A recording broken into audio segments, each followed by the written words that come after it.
It's everybody, Myron Metcalf, Mary Ann Key Book Club.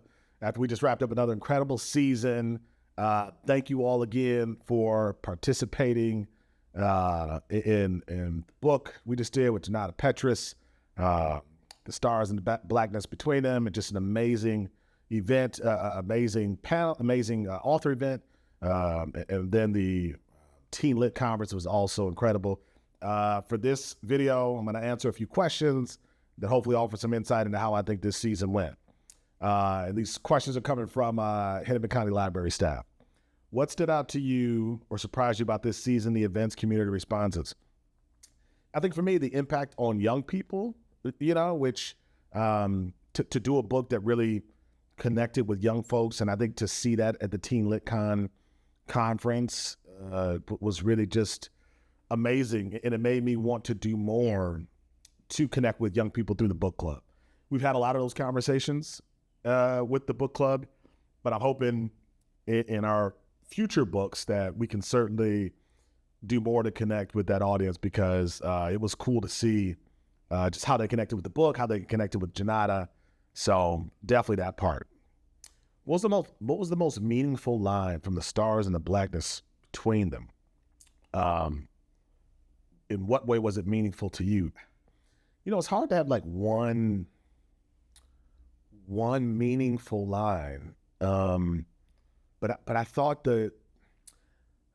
in general, this idea of a young person facing her mortality, and what that was like, and you don't expect that for a young person. You don't expect to be, 11, 12, 13, 14 years old and to face those circumstances. So I think it was for me, a book in general, just about the complexities of mortality. And I think for me overall, the lesson, I don't think it was one line. I think it was more of, you can, at any moment of your life, you can make a decision to decide to reframe how you view yourself, your world, anything. And I think that to me was the most incredible component. Like, life is complicated. Our stories are complicated, especially when they're being told from different perspectives. Like, I may have a perspective on my life. You may have a different perspective as someone who observes it. And I think you saw that a lot in this book, in the narratives attached to the main characters. How has the Mary Ann Key Book Club impacted your life? I don't, like I always tell people, and it's the truth. My original plan was to just do a book club and put like an Excel spreadsheet, send that to people. Hopefully I get people to read. That was honestly my only plan. Like, I had no plan beyond that. So I think just in general, to watch people come together and decide to learn. So many people always ask me, how do you change the world? Like, you get that when you talk about, injustice and race and all these different things, people want to know, tell me how to fix it. And I almost liken it to an old house. Like, my grandfather built his house from the ground up, like poured the foundation of the basement and stuff I could never do. But once a house gets to a certain age, you can say, oh, well, let's put on some new windows or a paint job or cabinets. But like, in reality, at that point, the foundation is probably what you need to address. And I think the same thing with racism and injustice and prejudice and all of these things that marginalized communities face. You have to start at the foundation, and we have to understand it first. So for me, it's just been impressive and impactful to know that people are willing to sit and learn so that we can all understand more about where we come from. Because I think that's the only way to fix where we're going. If we're going to shift, it has to start with education. And again, so many people want a button that they can hit. And a lot of times that button is about really our egos. Like, what did I do to make a change today? And now I feel better about myself. But like, real generational sweeping change actually doesn't work like that. For the most part, each generation is kind of a blip, if you will, when it comes to all of history. And you kind of have to accept that.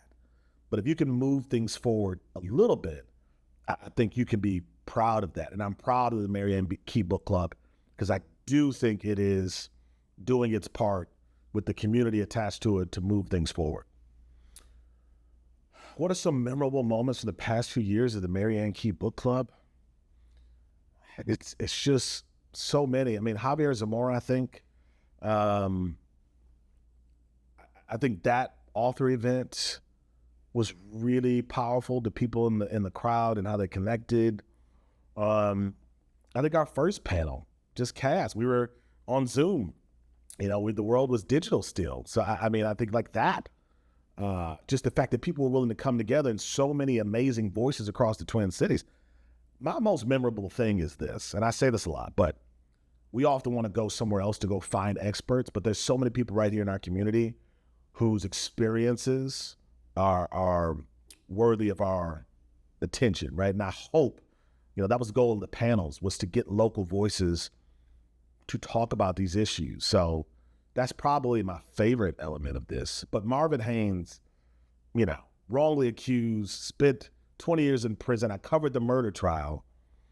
For him to be standing on the stage with me, I got to be honest, like when I met Marvin, I had talked to Marvin, but I had not met him in person since he was released, and 20 years ago, we were about the same age in a courtroom. Before the panel event, I met Marvin, and I had to go to the bathroom and just collect myself a little bit because I was going like, he could be standing right where I am right now, and he wasn't given that opportunity. And that was hard to stomach, that was hard to stomach, and just seeing him in person brought up a lot of emotions. So, before that panel event, I had to go take a deep breath because it was just that powerful to see him. Additional topics that I want to see in the future. Obviously I want to talk about the world around us and what's happening. I want to talk about how people are feeling about the current climate. But I think in general, the goal is I want every marginalized community to feel like they're a part of this. Because although Marianne Key was an enslaved woman in the 1840s and 50s, she was, like so many people of that generation, of today even, connected to that same plight that so many people who've been left out have faced. So the left out, I want to connect with them. I want communities across this region to feel like that's my book club too. And I'm just so grateful everyone's participated. I mean, I got to be honest with you. I'm just a regular dude, who just wanted to read some books with people. And this has been, a dream come true. So I'm grateful to Hennepin County Library, the Star Tribune, friends of the Hennepin County Library, all these amazing people who just said, you know what? If we're going to get better, we've got to understand who we are. And, that may not be a push a button moment, but I think when it comes to history, I'd like to believe that we're inching forward. I have to believe that. I have to believe we're moving forward. And when I sit there with other community members, I definitely feel that.